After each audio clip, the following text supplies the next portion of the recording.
111 sélections. Est-ce qu'il fait toujours aussi peur? Écoutez, la réponse de Romain Lafont, il y a zéro débat autour de CR7.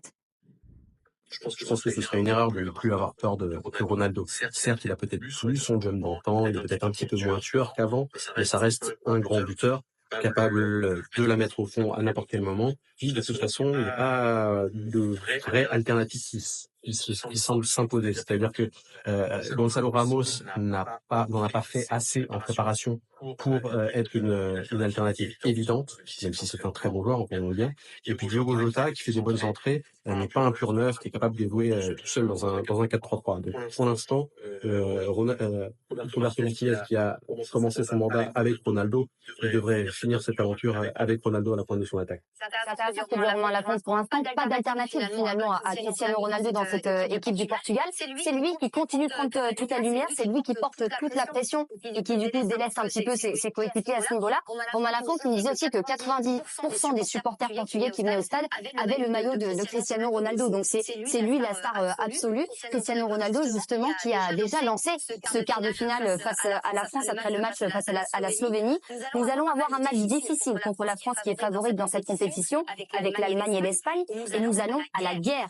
L'équipe va bien, cela a été une bouffée d'énergie. Je vais toujours donner le meilleur de moi-même avec ce maillot. Je vais faire ça toute ma vie, ça fait 20 ans que je le fais. J'ai raté le penalty, mais je vous êtes le premier à marquer parce qu'il faut prendre ses responsabilités. Je n'ai jamais eu peur de prendre les choses à bras le corps et je n'abandonnerai jamais. Si vous aviez un doute sur l'état d'esprit, Cristiano Ronaldo est prêt. Sur l'état d'esprit, j'en avais pas, mais quand même ce côté revanchard là de Ronaldo, on finira par ça. C'est pas une bonne nouvelle pour nous finalement. S'il était arrivé pleine confiance à 5-0 contre la Slovénie, est-ce que ça aurait été mieux? Voilà, s'ils avaient eu un match si facile. Je pose la question. Oui, en tout cas.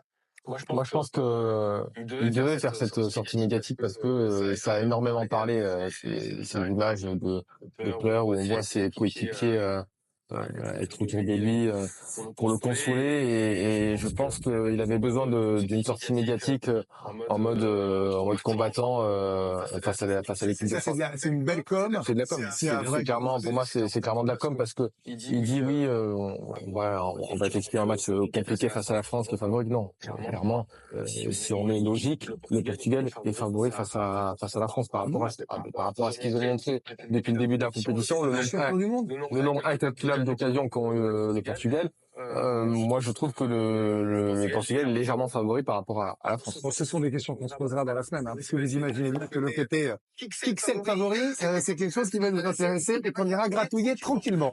Il sera là, Adrien Courbe, qu'on n'ira pas gratouiller, c'est promis, mais il sera là pour le foutoir qui arrive dans un instant.